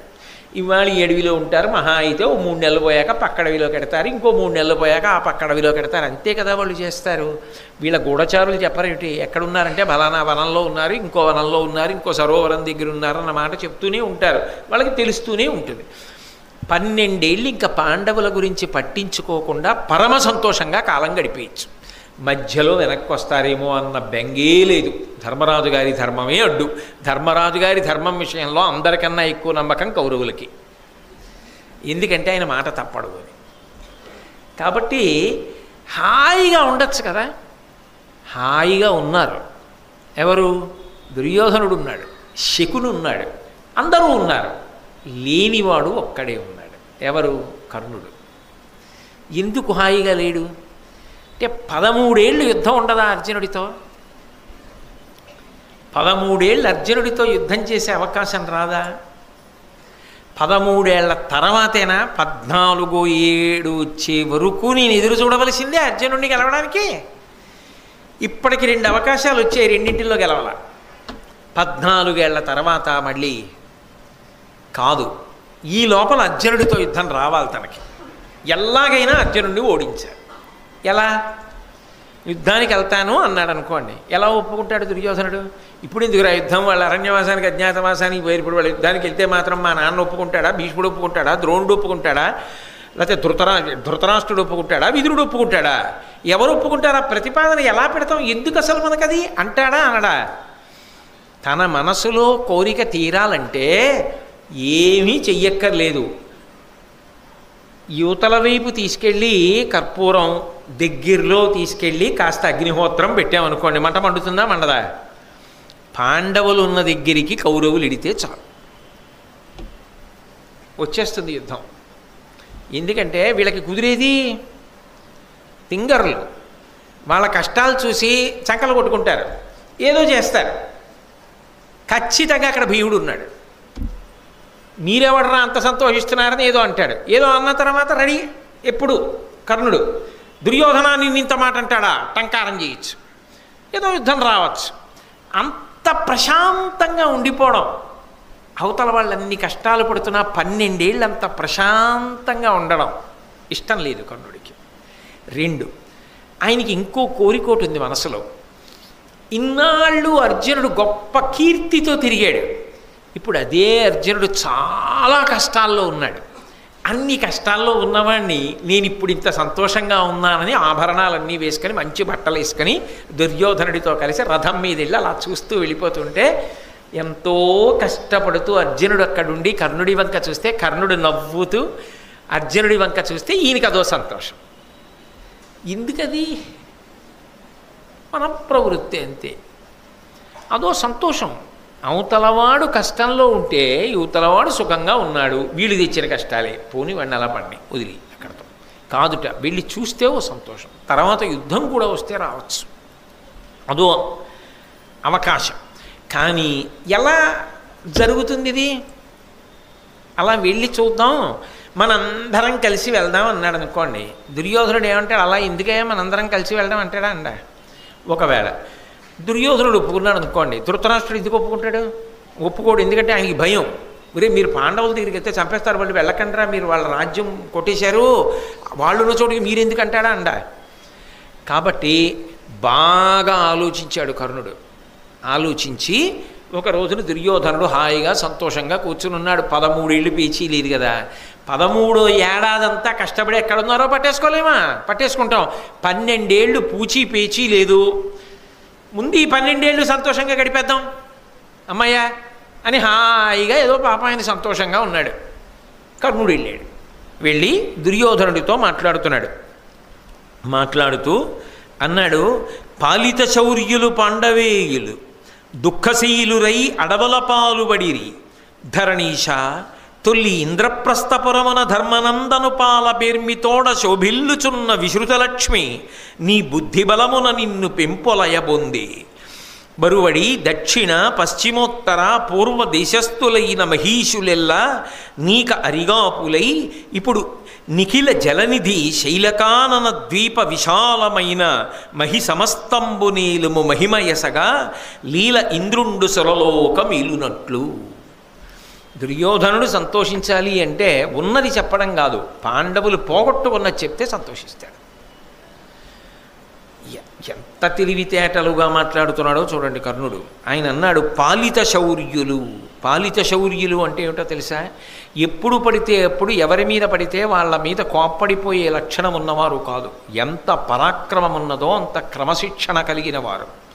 అంటే కర్ణుడికి తెలుసు పాండవుల యొక్క క్రమశిక్షణ. పాలిత శౌర్యులు పాండవేయులు దుఃఖశీలురై అడవుల పాలుబడిరి.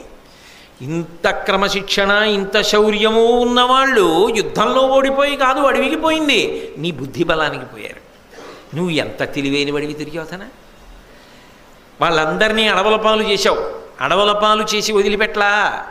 ధర్మరాజు గారు రాజసూయాగం చేయడం కోసమని భీముణ్ణి అర్జునుణ్ణి నకులుణ్ణి సహదేవుణ్ణి భూమికి 4 దిక్కులా పంపించి ఎక్కడెక్కడ ఉన్న ఐశ్వర్యాన్ని తీసుకొచ్చి ఇంద్రప్రస్థంలో పెట్టాడు. తేనెపట్టు పెట్టిన తేనెటీగలు ఏం చేస్తాయి? ప్రతి పువ్వు దగ్గరికి వెళ్ళి వాలి పువ్వులో ఉన్నటువంటి చుక్క మకరందాన్ని తీసుకొచ్చి తేనెపట్టంతా నింపుతాయి. తెలివైన వాడు ఏం చేస్తాడు? 4 తాటాకులు తీసుకొచ్చి దానికి కిందెట్టి మంటెట్టి వెళ్ళిపోతాడు. ఈ పొక్కి తేనెటీగలన్నీ పోతాయి. వాడేం చేస్తాడు? తేనెటీగలన్నీ వెళ్ళిపోయిన తర్వాత తేనెపట్టు కోసేసి కిందకి తెచ్చేసి డబ్బాలో పిండేసుకుని తేనె తాగేస్తాడు, పొట్టవతల పారేస్తాడు. అలా ఎంత తెలివైన వాడికి దుర్యోధన. నిజంగా అదే తెలివితేటలంటే. యుద్ధం చేసి గెలవాలి. అంతకుముందు ఏమన్నాడు? పరాక్రమము గొప్పది అన్నవాడేనా? పుట్ట బుద్ధిబలంతో గెలిచేట దుర్యోధనుడు.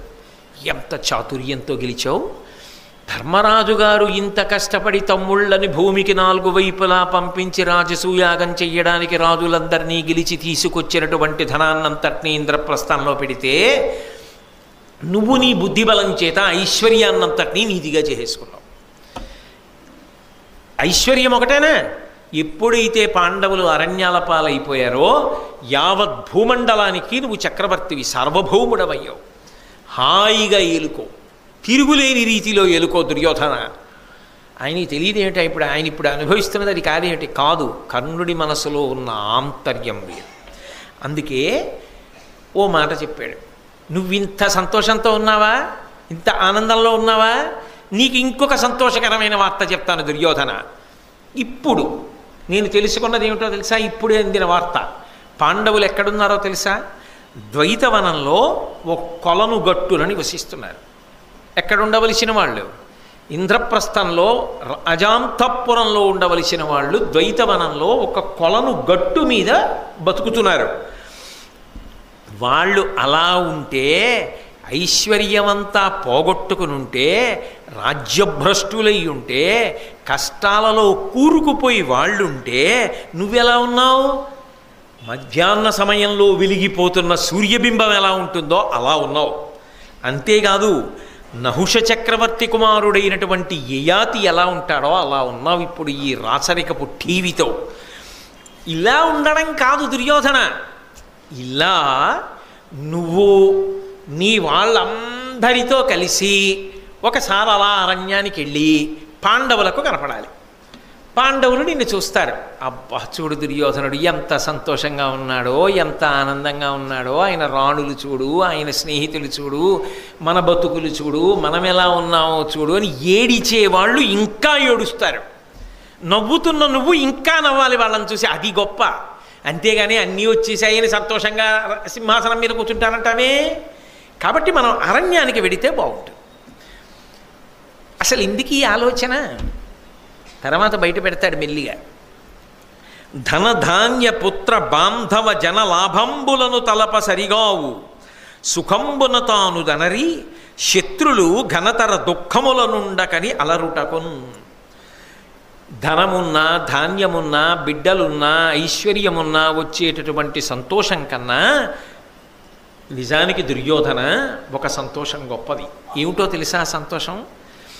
మనం ఎంతో వృద్ధిలోకి రావడం ఒకెత్తు, మన శత్రువులు సర్వనాశనమైపోయి దుఃఖాల పాలైపోయి కష్టాల పాలైపోయి నేలబడిపోయి ఉండడం ఒకెత్తు. అలా ఉండగా వాళ్ళని మనం చూసి నవ్వడం ఒకెత్తు.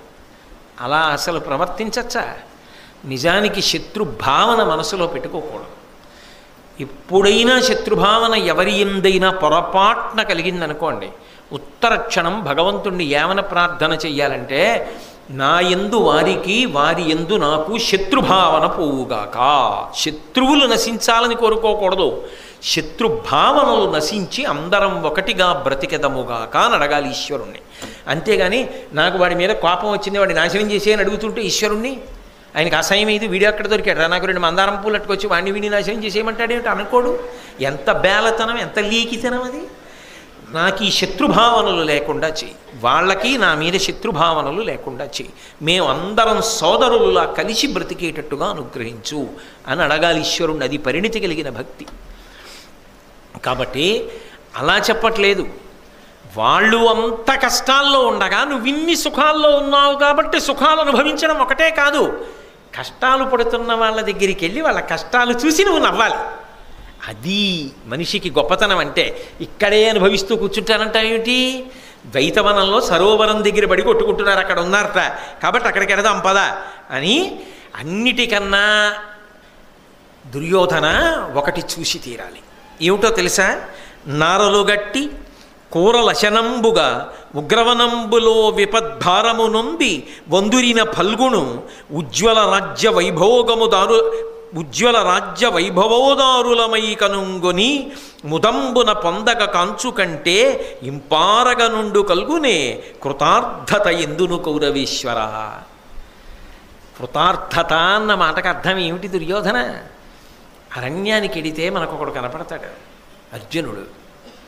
ఆయన ఈ పాటికి నారబట్టలు కట్టుకుని ఉంటాడు, మృదువైన పట్టుబట్టలు కట్టుకుని ఉండేవాడు కదూ, ఇప్పుడు నారచీరలు కట్టుకుంటాడు, ముతక బట్టలు కట్టుకుని భయంకరమైనటువంటి అరణ్యంలో కేవలముగా దొరికిన కాయగూరలు మాత్రమే తింటూ ఉజ్వల రాజ్య వైభవోదారులమై కనుంగొని అన్ని కష్టాలు పడుతున్న అర్జునుడి వంక మనిద్దరం వెళ్ళి చూసి, భలే కష్టాలు పడుతున్నాడు రా అని మనం ఇన్ని ఆభరణాలు పెట్టుకుని కిరీటాలు పెట్టుకుని మనం వెళ్ళి రథాల్లో చూస్తుంటే, అర్జునుడు అలాంటి స్థితిలో ఉండి మన వంక చూస్తే, అబ్బా నింపారగ నుండుగల్గునే కృతార్థత ఎందును కౌరవేశ్వర. ఇంకా అటువంటి దానికన్నా అందమే ఉంటుందయ్యా.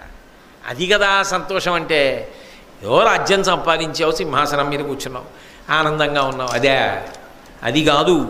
ద్వైతవనానికి వెళ్ళాలి, మనం వెళ్ళి వాళ్ళు పడుతున్న కష్టాలన్నీ మనం చూడాలి, వాళ్ళు మన భోగాలన్నీ చూడాలి, వాళ్ళు ఇంకా ఏడవాలి, మనం ఇంకా సంతోషించాలి, అప్పుడు కృతార్థత. అందులో అర్జునుడిని అలా చూడాలి. ఆ మాట ఎందుకు? ఏం ధర్మరాజు గారిని అనకూడదా, భీముడిని అనకూడదా, నకుల సహదేవులను అనకూడదా అంటే, అర్జునుడితోటి మాత్సర్యం అంత గొప్పది కర్ణుడికి. అందుకే ఆ అర్జునుడిని అలా చూడాలి. కాబట్టి మనం మెడదాం అని, అతుల సౌభాగ్య పుణ్య సమగ్ర గరిమనొప్పుచున్న నీ దేవుల యొప్పు చూచి ధృతి తరిగి తన్ను తాన నిందించుకొనుచు హృదయమున పాండవాంగన ఎరియన్. నీతో పాటు నీ రాణులందరూ కూడా రావాలి. వాళ్ళందరూ మంచి మంచి మైపూతలు పూసుకోవాలి, మంచి సరిగంచు పట్టుబట్టలు కట్టుకోవాలి, ఎన్నో భూషణములు వేసుకోవాలి, కలకల కిలకిల నవ్వుతూ రథాల మీద నీతో అనుగమించి రావాలి. మనందరం గుడారాలు వేసుకోవాలి, మనందరం నృత్య ప్రదర్శనలు చేస్తూ ఎంతో సంతోషంగా నృత్య ప్రదర్శనలు చూస్తూ అక్కడ కాలం గడుపుతుంటే పాండవులు చూస్తారు. ఏమిటి అదంతా అంటే, దుర్యోధనుడు వచ్చాట అరణ్యంలోకి రాణివాసంతో వాళ్ళందరితో కలిపి సంతోషంగా గడుపుతున్నాడంటారు. అప్పుడు నీ రాణులందరూ ఇంత సంతోషంగా గడుపుతుంటే ఆ ద్రౌపదీదేవి ఉందే, ఆవిడ పడుతున్నటువంటి బాధలకి నిన్ను చూసి, నీ రాణులను చూసి మనసులో ఎంత బాధపడుతుంది. సామాన్య మానవ కాంతలు ఎంత సౌభాగ్యాలు అనుభవిస్తున్నారు. యజ్ఞసేనిని, యజ్ఞకుండంలోంచి పుట్టాను, అయ్యో నిజని, ఇటువంటి చేతకాని వాళ్ళకి భార్యనై నేను ఇన్ని కష్టాలు పడుతున్నాను అని ఆమె అనుకుంటుంది. ఆమె విసుక్కుంటుంది, ఆమె బాధపడాలి బాగా. ఎందుకంత కక్ష?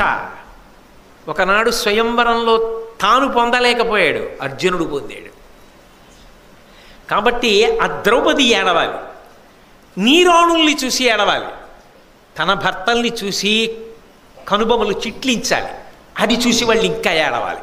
అందుకని నీరాణులు కూడా రావాలి. కాబట్టి మనందరం కలిసి వెళ్ళాలి.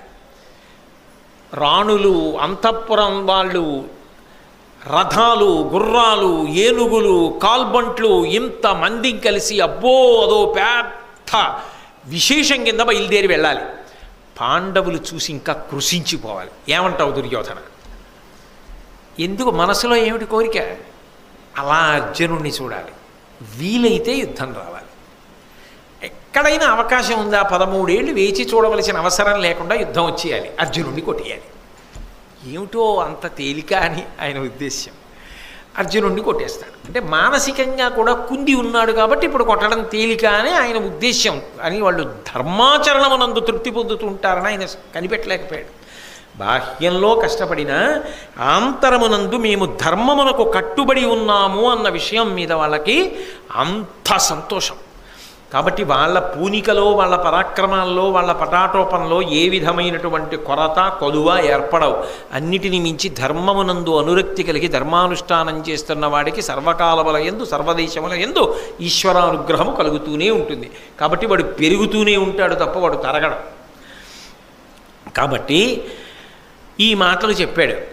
చెప్పగానే దుర్యోధనుడికి పాండవుల్ని అవమానం చేయడం అన్నా, పాండవులది ఎత్తుకురావడం అన్నా మహాసంతోషం కదూ. వెంటనే ఎగిరి గంతీసి అన్నాడు, నా తలపును ఇట్టిదే కర్ణా, నాకు కూడా ఇదే ఆలోచన ఉందో, అలా వెళ్ళి వాళ్ళను ఒకసారి చూసి ఏడిపించాలనుందో, నీవేతరగిరించితి తది అభీష్టము మనమా ద్వైతవనంబున కరుగుట భూతలపతి అనుమతింపబోలదు మదిలో.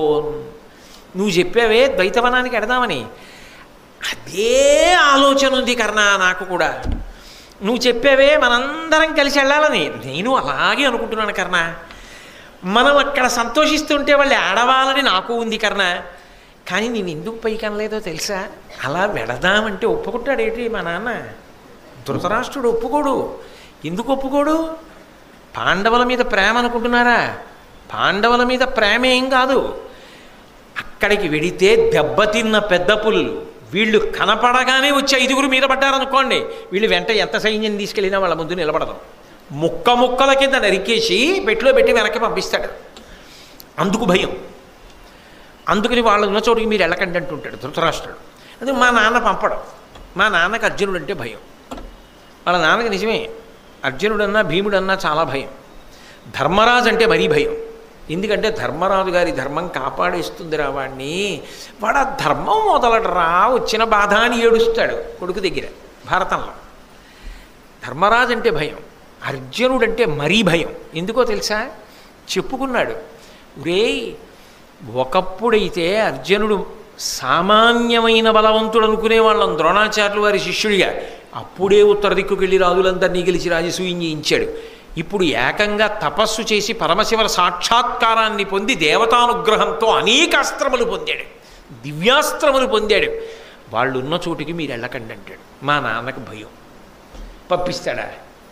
ఓసారి ద్వైతవనానికి వెళ్ళి పాండవులకు అలా కనిపించి వస్తాను నాన్న అంటే, వద్దురో ఒక్కనాటికి వెళ్ళొద్దంటాడు. ఆ పైన విదురుడు ఉండనే ఉన్నాడు. వాళ్ళ జోలి నీకెందుకు, వాళ్ళు ధర్మాత్ములు, వాళ్ళని పంపడమే తప్పు, మళ్ళీ ఇప్పుడు ఎడతానంటా ఏమిటి, మళ్ళీ పాఠం అంతా చెప్తాడు. కాబట్టి మన మాట ఎలా పొసగుతుంది? పొసగదు. నువ్వు చూసావు కదా, మనం జూదమాడినప్పుడు నిజంగా మనం వాళ్ళని రాజ్యభ్రష్టుల్ని చేసేసి వాళ్ళు అరణ్యవాసానికి వెళ్ళిపోతుంటే మనం అందరం ఎంత ఆనందపడిపోయాం. విదురుడి ముఖం నువ్వు చూసావుగా అప్పుడు ఎలా ఉందో.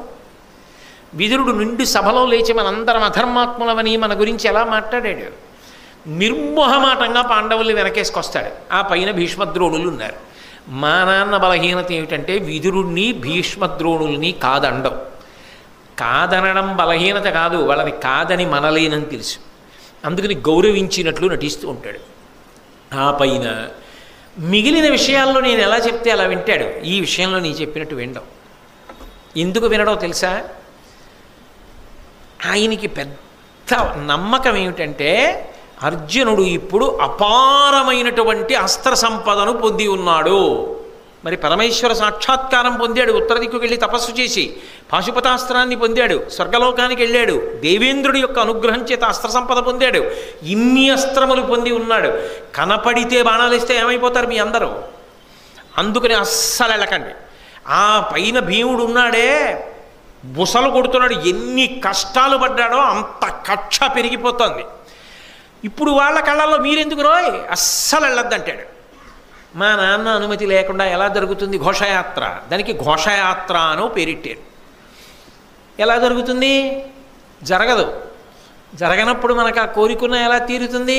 మన కర్మ. మనకి మంచి మంచి ఆలోచనలు ఉంటాయి, అమలు చేయడానికి పెద్దల సహకారం లేదు. కాబట్టి అమలు చేయలేకపోతున్నాం ఈ ప్రణాళికల కన్నా. నాకు లేదనుకుంటున్నావా ఈ ఆలోచన?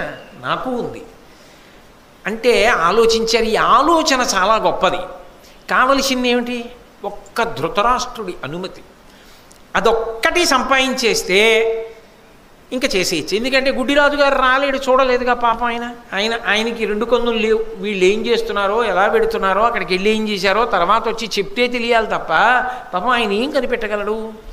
అందుకని మనం ఇంకా బయలుదేరి వెళ్ళిపోవచ్చు. మనం అనుకున్నవన్నీ అక్కడ చేసేయచ్చు. మేమేం చేయం, ఇలా పెడుతుంటే పాండవులు కనపడతాయని బుకాయించేయచ్చు. వాళ్ళు ఏడిస్తే నేనేం చేయను నాన్న అనొచ్చు. మా నాన్న పైకి అలా అంటాడు కానీ లోపల ఆయన సంతోషిస్తాడు. మనం క్షేమంగా వచ్చేస్తే చాలు. కానీ ముందు మా నాన్న మాత్రం నమ్మడు వెళ్ళి క్షేమంగా వస్తామని. కాబట్టి పాండవుల దగ్గరికి, పాండవులను అవమానించడానికి, బాధపడుతున్న పాండవుల్ని చూడ్డానికి వెడుతున్నామని కాకుండా ఇంకేమైనా చెప్పి పాండవుల దగ్గరికే వెళ్ళడానికి మా నాన్న దగ్గర అనుమతి పొందగలమా? అలా కానీ అనుమతి పొందామా వెళ్ళిపోవచ్చు, మనం సాధించేసినట్టే కార్యం. నీ కోరిక తీరిపోతుంది, నా కోరిక తీరిపోతుంది అంటే ఆ రోజు రాత్రి ఎవరు నిద్రపోరు? కర్ణుడు నిద్రపోడు. ఎందుకని? అసలు ప్రబలమైన కోరిక అర్జునుడిని అలా చూడాలని ఎవరిది? కర్ణుడిది. అవకాశం వస్తే వాతావరణం వాడుకుని యుద్ధం చేసి అర్జునుడిని పడగొట్టేయాలన్న కోరిక ఎవరిది? కర్ణుడిది. ఇప్పుడు తన ఆలోచన ఒప్పుకున్నాడు దుర్యోధనుడు. ఇంకేం జరగాలి అంటే పూర్వభాగం అంగీకరింపబడింది, పరభాగం అంగీకరింపబడాలి. ధృతరాష్ట్రుడి అనుమతి కావాలి. ధృతరాష్ట్రుడికి ఏం చెప్తే అనుమతిస్తాడు? ఎలా ధృతరాష్ట్రుడిని జాగ్రత్తగా బుట్టలో పెట్టాలి? ఎలా ఏం చెప్పి అనుమతి సంపాదించాలి? అందుకని బాగా రాత్రల్లా నిద్రపోకుండా కర్ణుడు అటు దొల్లి ఇటు దొల్లి ఆలోచన చేస్తున్నాడు. ఆయన ఒక్కడేనేమిటి, దుర్యోధనుడిని సంతోష పెట్టడానికి ఎప్పుడూ సిద్ధంగా ఉండేవాడు. ఇలాంటి ఆలోచనల గురించి బాగా మనసుని సాధనలో పెట్టేవాడు శకుని. ఆయన నిద్రపోకుండా ఆలోచిస్తున్నాడు. వీళ్ళందరూ బాగా ఆలోచించారు, దుర్యోధనుడు అంతకన్నా. అందరూ ఆలోచించి మళ్ళీ రహస్యంగా మరునాడు కలుసుకోవాలి అని ఒప్పందం పెట్టుకున్నారు. ఏమీ జరగనట్టు వెళ్ళిపోదాం, ఈ విషయం ఎవరికీ తెలియకూడదు, నిశ్శబ్దంగా వెళ్ళిపోదాం. రాత్రి మాత్రం ఎవరని నిద్రపోవద్దు, బాగా ఆలోచన చేద్దాం. రేపు ఉదయం మళ్ళీ వచ్చి కలుసుకుందాం.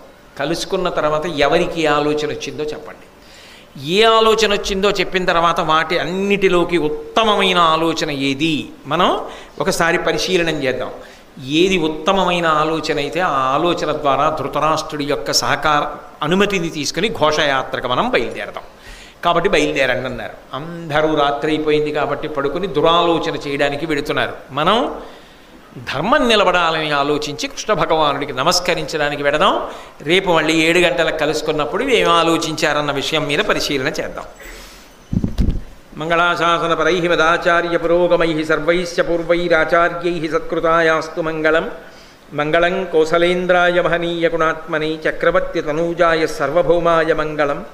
ఉమాకాంతాయ కాంతాయ కామితార్థప్రదాయినే శ్రీగిరీశాయ దేవాయ మలినాథాయ మంగళం. సర్వం శ్రీ ఉమామహేశ్వర పరబ్రహ్మార్పణమస్తు. స్వస్తి.